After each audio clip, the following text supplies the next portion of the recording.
here again with USCA President Damon Bidencope, and we're going to do a little bit of extra time. So I wanted to get into, you mentioned CroquetNow, and can you talk a little bit about, it's been in play for a few years at this point, or I guess maybe explain a little bit about it, and then I'm kind of wondering, are you seeing a steady growth on it? What's the uptake on it? We're seeing some clubs utilize it. In general, we're at a state where we've developed a system that is very functional. What we've not done particularly well is communicate how this works and why it is a good thing.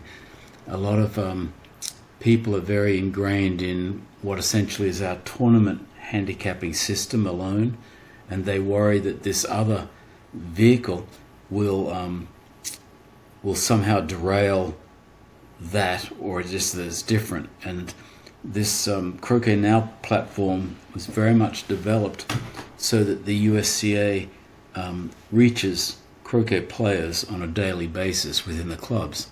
A lot of things the USCA does for its members is hidden from view. No one, when they go out to play croquet in a day, sees the large number of committees working on things to improve the games. They don't see the discussions going on about the laws committee. They don't see the publishing of the rule book. But when they want a rule book, they think, oh, I'll just call the National Association and get it, not understanding the hundreds of hours that go into creating those things, making them happen, serving on international committees and liaison back and forward. In the same way they say, well, I'd like to buy some croquet equipment. Well, what should I do? Well, they can pick up Croquet News, and they can see the people that have manufactured croquet equipment. Well, the glue that holds all of that together is this communication network, which is the USCA, and what we do. So a lot of our work is simply not seen by our members, and our members have us doing all of this work, which we're delighted to do, for less than the cost of a McDonald's cup of coffee a week. So if you think about this balance point, our dues, which have been largely static for 4 decades, we are doing for less than a McDonald's cup of coffee a week for them, for how much enjoyment they get out of the game. It's a very good deal, I think. So what the program hopes to do is to provide metrics like they have for the golf industry. They can know what code of the game is played in different avenues, and we can provide that information to the clubs so they don't have to develop their own systems, because they're developing a system for a smaller scale of membership, whether it be 100 or 400 people. Developing it for 1 or 400 is a lot different than 3,000 or 4,000. And so we're able to do that for them, and I'm hoping we can continue to improve that. I think there's a perception, and I don't know that I've done a comparison recently on the other, let's say the Big Four. I don't know if you can refer to the Big Four anymore, but the USCA fee is higher than other countries. Is that inaccurate, the annual membership fee? Well, whether it be higher or lower than the other countries is not particularly relevant. The cost structure in most of the other countries is quite different. And the reason why that is most of the other countries have municipal support and municipal facilities that they function of, so their cost structure is very, very different.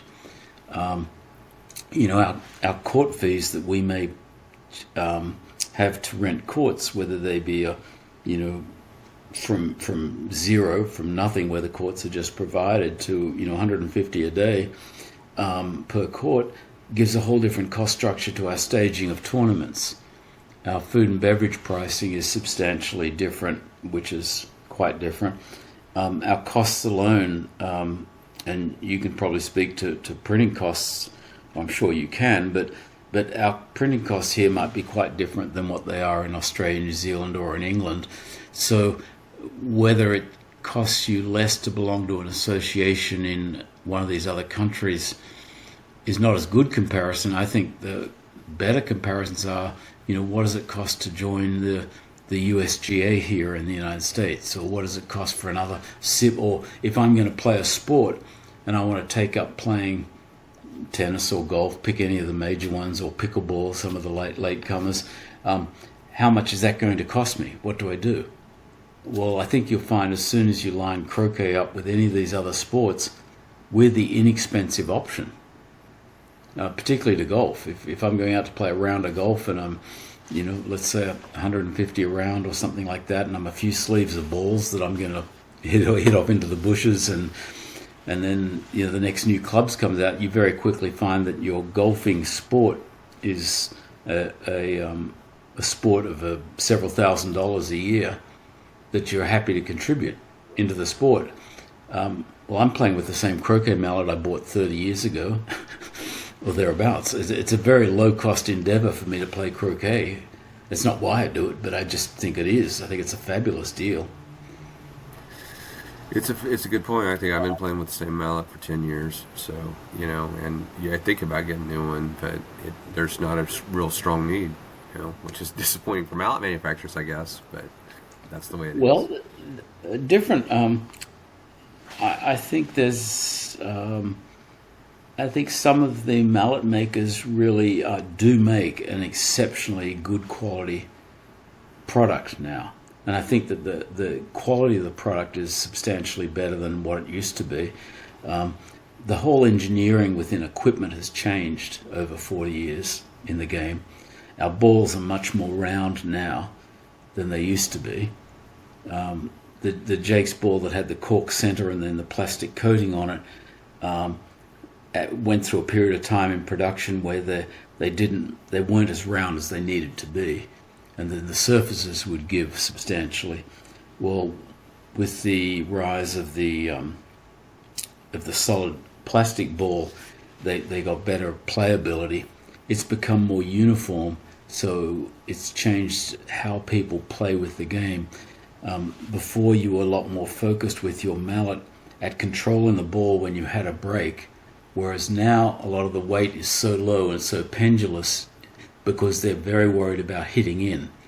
It's like the dominance of serve and volley tennis has changed the game, or the long drive in golf, so that a lot of the weight in what person plays with has been totally steered by the ability to hit in that shot that must be hit, or the clearance that must be made. And so that's changed it. And then also turf grass management has changed the sport a lot, because the surfaces that we played on in the 80s were much more indifferent and very much poorer surfaces compared to the ones we have now. So that then makes the in-player stronger in the game, and the balance between in-player and out-player is at this balance point that's probably a little skewed towards the in-player right now.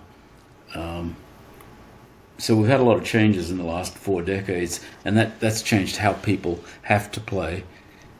I guess I want to return real quickly, because I think it's a major topic that we talk about. You and I have talked about it quite a bit, in committee meetings and, off record as well. But it is, the USCA has been at that 3,000 membership level for 3, maybe even 4 decades. And, almost every president has come in and said, goal, we want to grow the membership. And I guess, you're near the end of your term likely, and what have you learned about that, and what do you think that really has to happen to make that happen in the future? And I mean, is that really the goal? Should that really be the goal, that we need to grow the membership? Well, the increasing our membership allows us to service our members better, because we have economies of scale with systems that can succeed. So if right now we're 3,500 members approximately, adding another 1,000 members doesn't increase our cost structure to service them, but we can then service them better by doing it. The thing that I will note, though, is many more people are playing croquet that is identical to what the USCA members are playing, but they're not necessarily carrying a USCA membership. I think, and so a lot of people have all the benefits from what our association does and the sport we're promoting at the level that we promote it, and yet they're whatever reason within their club, the mechanism is not set up to be automatically a member of the United States Croquet Association. And maybe the association is somewhat at fault because we've allowed all of our benefits of membership to be distributed to people whether they're members or not in general. And a lot of the time we've also allowed mechanisms where non-members can participate in sanctioned tournaments. And it's probably the case that the association's best interest would be served by having only members be allowed to play in USCA sanctioned events. Part of that's also because we have an expectation of behavior of our members when they play, and that's going to become flushed out more in the coming year, such that to allow matches and to allow all interactions to happen with respect, we see that as an important part of the game. And so if you've got non-members playing in your sanctioned tournaments, then effectively you're sanctioning a tournament that may or may not have those same level of guarantees. So we've not done anything to try to it would be similar to raising the paywall on the Wall Street Journal or the newspaper, saying, well, you can view the magazine 2 times and then you've got to pay when you need to, you've got to contribute something to the whole deal. So I think we've been very generous with our love for the game and our desire to have people be part of it. The point being is there's at least another 10,000 people playing croquet identical to the USCA croquet at different parts around the country who enjoy all the benefits of it that simply haven't signed up for membership. Yeah. So we're meeting our mission of growing the sport. We're meeting our mission of more people becoming aware. It doesn't necessarily hit bottom line in just your membership total. Right. Okay. Well, I wanted to kind of a final thought here. I felt like I really needed to address how you kind of ended my run in the GC qualifier since we were in the same Block E, and my mediocre up and down performance. Jim Jamison told me, "Hey, you're going to this game. You're still alive." And I said, "I'm not alive anymore. I can't be alive." He said, "No, if you can beat Randy Cardo, which shouldn't be a problem, then you can, because there's no way Damon is going to beat who was tearing up Alfonso Ayuso, yes, the Spanish player." Yeah. I said that Damon is not going to beat him. So all you have to do is go beat Randy Cardo. So somehow I go out and do my work and beat Randy Cardo, and then you went ahead and took a win against Alfonso, his only loss in block, and beat his family. So you ended my event. Well, I'm sorry about that, and I did bring it up with Jim Jamison last week, and even the week before that with Randy Cardo, how much I'm still harbouring that grudge of the match they took from me, or both of them, during the block play. But it was fabulous. But personally, I just enjoy playing games. I enjoy playing the game, and it's the outcome, the roll of the ball. That will happen. Just enjoyed it very much. It was wonderful. That event had people from around the world with, I think, 17 countries participating, and our US participation in that was phenomenal. We had so many players that came through into the main event. Obviously, to have Blake Fields win it and have the last 3 world champions be USCA members is fabulous. But yeah, that was still just good fun. I'm sorry about that outcome for you, darling. We'll try and do better next time. So, yeah. I guess I would agree that I was just looking at the games there, the results. It was a fun block. It was such a hard tournament. But yeah, I mean, you said you enjoyed it. But how about those hoops? I mean. Oh. Yeah, I mean, there was probably not a firmer test.